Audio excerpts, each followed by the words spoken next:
Hello and welcome back to our 5th episode of the Rule of Two show here on the C Cinema Reviews channel. I'm back and...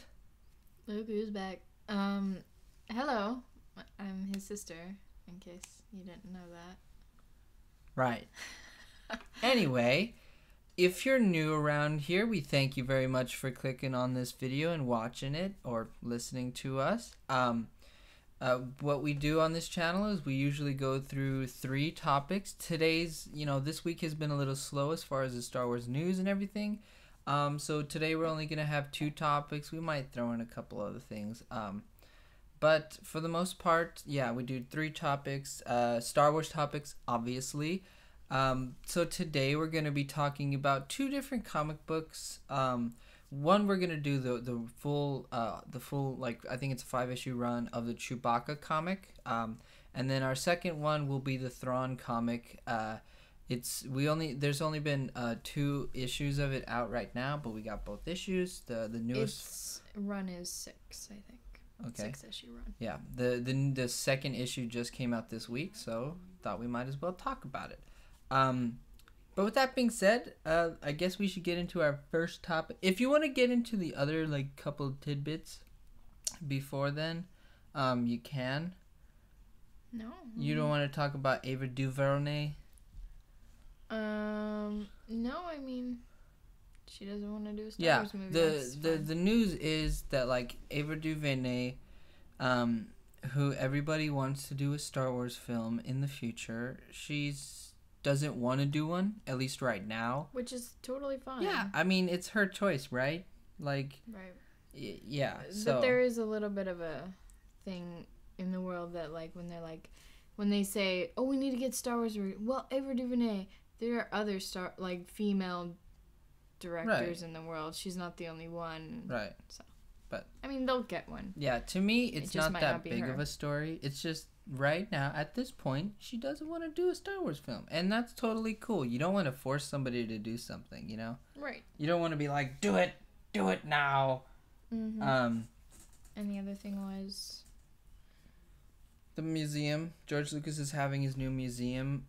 They just broke ground, so it's probably 2 years away or something like that. But it's in South Los Angeles, which is pretty cool. Mm-hmm. It's a nice place for a museum. Yeah.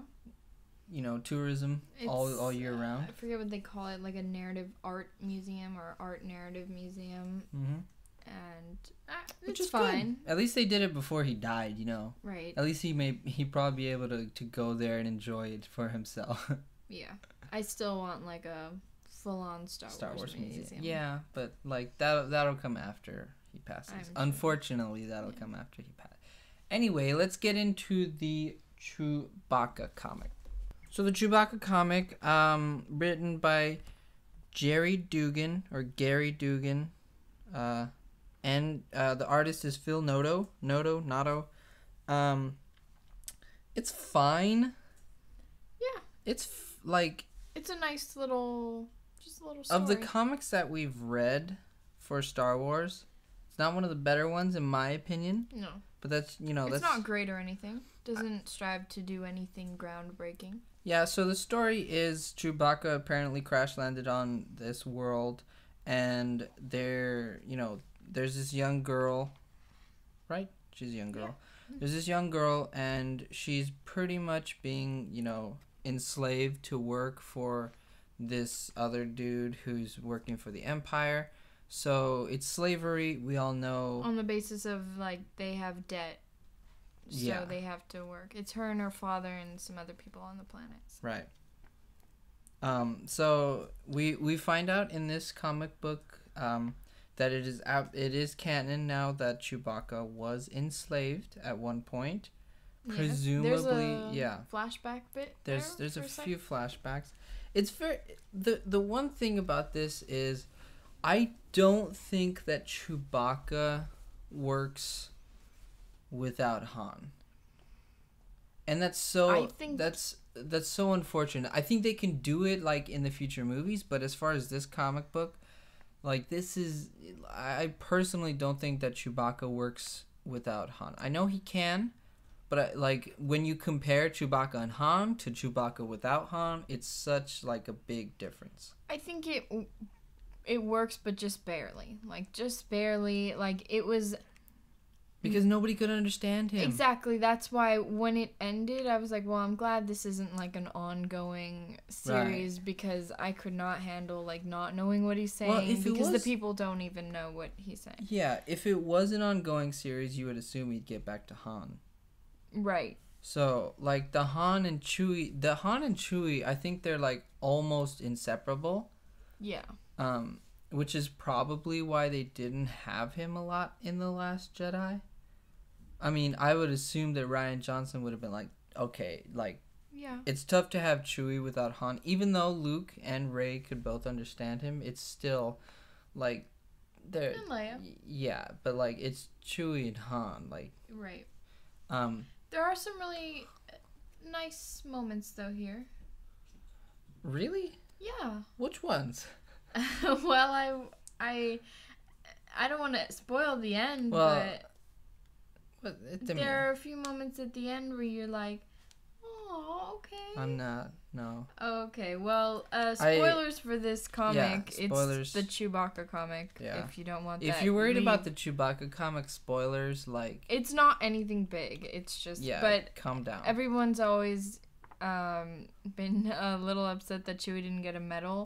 And in this one, we see that he does get a medal. Yeah, and but he gives it away. He gives it to the little girl who's which like... I thought was so nice because she's like, what's this? And then, he moves in the next panel. And it's the medal. And then also at the very, very end, I like, What? This part where the Millennium Falcon comes is on in. Kashyyyk, yeah. And I presume Han is up there. Yeah, of course. He has to be. I don't believe for a second... What? I don't believe for a second that this girl could really pull one over on the Empire. No. Not at all. No. And that's to me, like... That to me is stretch. why this comic didn't work so well to me. Because it was literally... A child? You're going to tell me a child outsmarted the Empire? Like, I understand children can be smart. Yeah. I understand children can be smart and everything like that, but you can tell me a child pull one over on a Star Destroyer? Like, this dude was apparently an officer in the Imperial Navy. Basically, she wanted to free her family, and she bumps into Chewie and...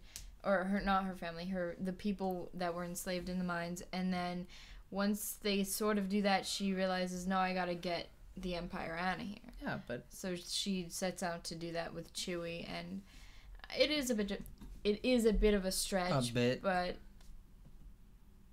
okay, maybe a little more than a bit. But I still thought there were some nice moments there. Wow. We shall agree to disagree on this one. The nice moments was when the art, though, is really nice. I thought it was nice. Okay, I'll give you that. I've seen some terrible Chewie art, and this is not so bad. No, the art is not bad. It was just... I did not believe that this girl would be able to do what she did. And also, like, her outfit... It was literally like a graphic t-shirt with shorts, knee pads, and some like fingerless gloves. Yeah. It's like this kid came from the 90s? What happened? Yeah. She's got like some Was like, she skating boots. Around? What's going on? It was that part was a little too earthly for me, but Well, it wasn't terrible. It wasn't terrible, it wasn't great. Again, I don't think Chewie works nearly as well without Han. No. And that's unfortunate, but hey, sometimes you gotta be a guest, like a side character. Yeah. Sometimes you can't be the perfect, solo.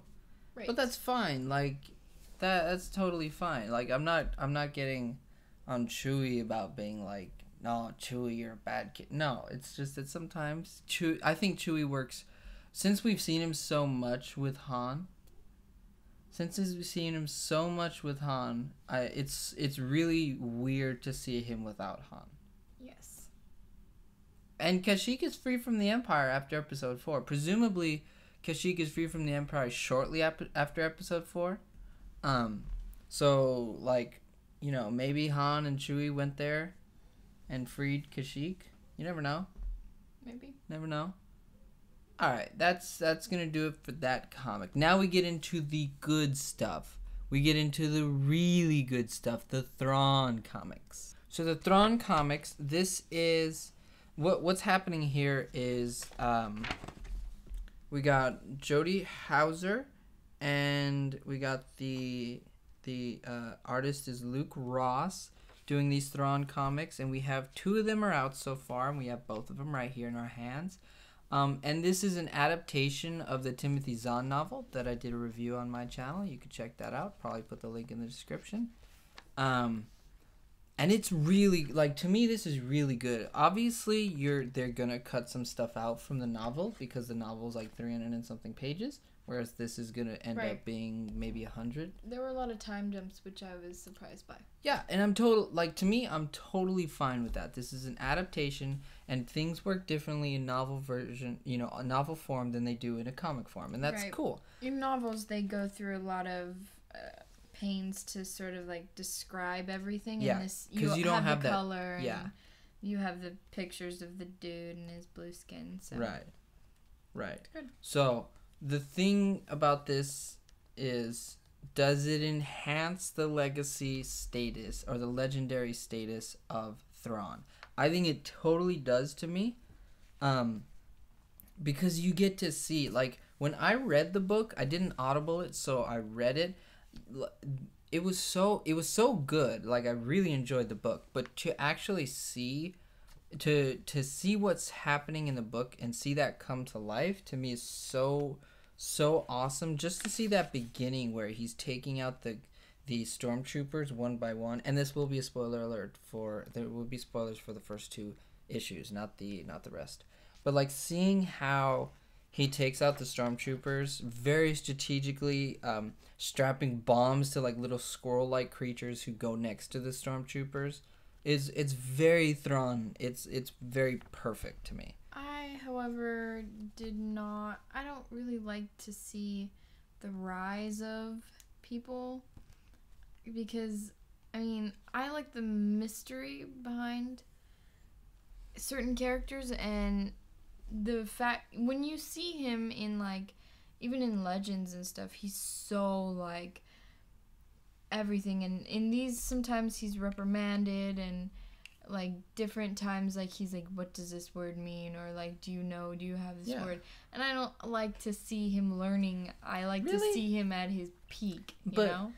But it's still his peak, and that's the cool thing about it. They don't go really to Baby smart. Thrawn. No, That's the cool thing, is they don't go to Baby Thrawn and, like, his upbringing and his bullying in school, you know? They don't do that. They have... But there is some bullying. There is some bullying, but, like, Thrawn gets the better of them, so... Right. And Eli Vanto, when I read the book, you get a lot of his insight and his inner monologue, and that's great. But seeing Eli Vanto, and for you, the first time having this story play out for you, what do you think of Eli Vanto and Thrawn as far as their relationship and how Eli Vanto views Thrawn? He's a little bit vanilla. Really? For me. I don't really care too much about him. I feel like he's... Like, at the beginning, he was part of Thrawn's survival. Mm-hmm. I feel like by the second issue, I don't think he needs him. But for some reason, he keeps, like, bringing him along. I guess it's to sort of educate him and help him. Because this poor dude, all he wants to do is, like, put packages away. No, he wants to be, like, he wants to be a numbers guy. Okay, but with, like, packages. Not with packages. It's... Well, He's not a FedEx guy.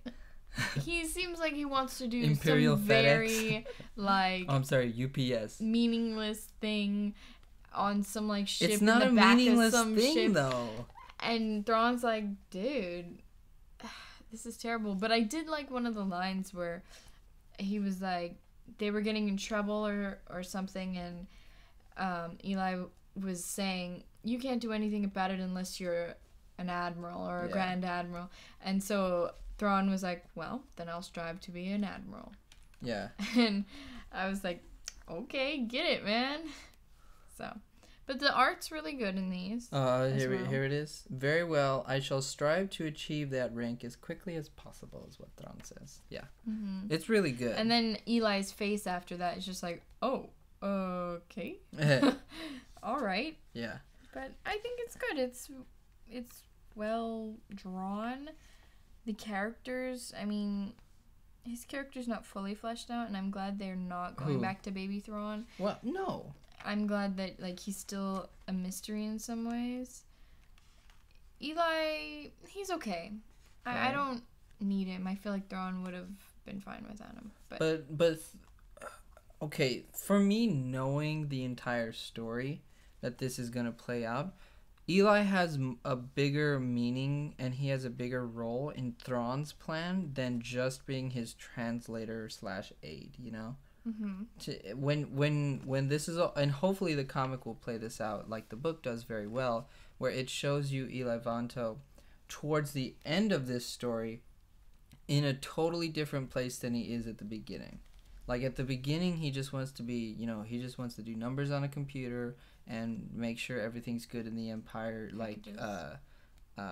Packages. No, he wants to make sure everything is good in the Empire, like logistics wise. Mm-hmm. Whereas Thrawn is like, hey, during this book, he's starting to understand, and you even see Eli Vanto doing this when he's talking to the lady who works for the Moff. When his inner monologue, he's starting to be like Thrawn in that he's starting to think in these situations about. He's starting to think in the situations that he's in, and he's thinking about how this could help him, how this could hurt him, how he could further his goals, or he could get himself closer to his goals by using what these people are telling him and using what these people would do for him. Right. And so that's the main thing of this story for Eli Vanto. He starts off wanting to be like the simple numbers dude, but where he ends up is something it's something way better for him as a character than just, you know. That'll be interesting to see. This lady who works for the Moff, she kind of, like, for a second I was like, is this like old Padme? Because of the hair and everything. But this also shows you, like, the racism. Oh, yeah. Inside the Empire. Like, even at one point, he's like, we're supposed to not disrespect aliens, but that doesn't always happen. Yeah, that doesn't always happen. And so at the end here of the second one, he kind of says, oh, you're just trying to hurt Thrawn by taking me away from him.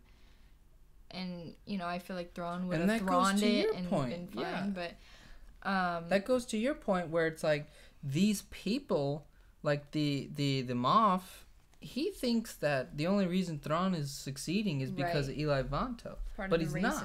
No. Yeah. Because if you took Eli away right now after the second